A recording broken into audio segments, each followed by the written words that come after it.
কেন আমাদের হবে না কেন এটা কি তোর বাচ্চা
আমাদের শান্তিপূর্ণ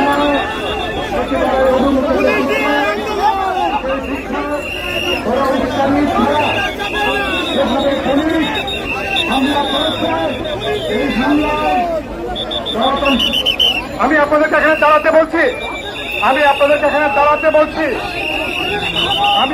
এখানে দাঁড়াতে বলছি বন্ধুগণ,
আপনারা লক্ষ্য করেছেন কোন উস্কানি ছাড়া এভাবে পুলিশ গণতন্ত্রের এই শান্তিপূর্ণ বিক্ষোভে হামলা চালিয়েছে, তারা লাঠিচার্জ করেছে।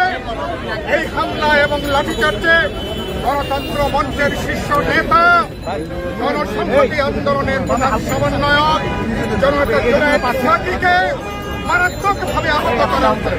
গণমাধ্যমের সামনে যেভাবে পুলিশ তাকে লাঠিপেটা করেছে, গণতন্ত্র মঞ্চের অন্যান্য কেন্দ্রীয় নেতৃবৃন্দ তাদেরকে লাঠিপেটা করেছে, তারা আহত হয়েছেন। এই ঘটনায় আমরা তীব্র নিন্দা জানাই, আমরা প্রতিবাদ জানাই এবং যেই পুলিশ কর্মকর্তাদের নেতৃত্বে এই হামলা হয়েছে আমরা অনতিবিলম্বে পুলিশ কর্মকর্তাকে চিহ্নিত করে তাকে আইনের আওতায় নিয়ে আসার জন্য আমরা দাবি জানাচ্ছি। আপনারা লক্ষ্য করেছেন সরকার এতটাই গণবিচ্ছিন্ন, গণতন্ত্র মঞ্চের একটা শান্তিপূর্ণ বিক্ষোভ পর্যন্ত তারা হামলা করছে, আক্রমণ করছে। মঞ্চের শীর্ষ নেতা জুনায়েদ সাকি সহ মঞ্চের নেতৃবৃন্দকে তারা রাজপথে গণমাধ্যমের সম্মুখে পিটিয়ে তারা আহত করেছে। আমরা এই ঘটনা সরকার মুখে গণতন্ত্রের কথা বলে বাস্তবে তারা যেটা ফ্যাসিবাদী স্বৈরতন্ত্র কায়েম করেছে, আজকে শান্তিপূর্ণ বিক্ষোভে এই হামলা তার সর্বশেষ নজির। আমরা সরকারকে বলতে চাই, হামলা আন্দোলন আক্রমণ করে অতীতে কোন স্বৈরাচার যেমন শেষ রক্ষা করতে পারেনি, বর্তমান ফ্যাসিবাদী সরকারও ভোটবিহীন এই সরকার হামলা আক্রমণ করে গণতন্ত্র মঞ্চের উপরে হামলা করে জুনায়েদ সাকিকে আহত করে তারাও শেষ রক্ষা করতে পারবে না। গণতন্ত্র মঞ্চ আমরা কমপক্ষে 50 জনের বেশি আজকে পুলিশের উস্কানি ছাড়া হামলায় তারা আহত হয়েছেন, অনেকে ইতিমধ্যে হাসপাতালে নিতে হয়েছে। জুনায়েদ সাকিকে এখনই আমরা হাসপাতালে নিয়ে যাব, অনতিবিলম্বে তার উপযুক্ত চিকিৎসা দরকার। আমি বলে শেষ করতে চাই, এই হামলার জন্য যারা দায়ী তাদেরকে চিহ্নিত করুন, আগামী 24 ঘন্টার মধ্যে তাদেরকে আইনের আওতায় আনুন, তাহলে গণতন্ত্র মঞ্চ আগামীতে আমরা বিক্ষোভের মধ্য দিয়ে এই হামলা আক্রমণের আমরা জবাব দেব। আমাদের সবাইকে অনেক শুভেচ্ছা।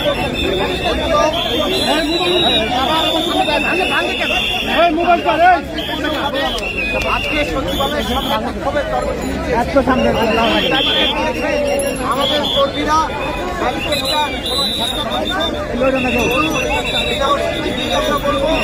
আমাদের আমি পুলিশকে বিধ্বস্ত করার জন্য দিয়েছিলাম, সেখানে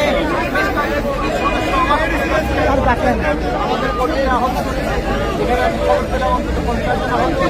আমরা এই ঘটনার নিন্দা জানাই।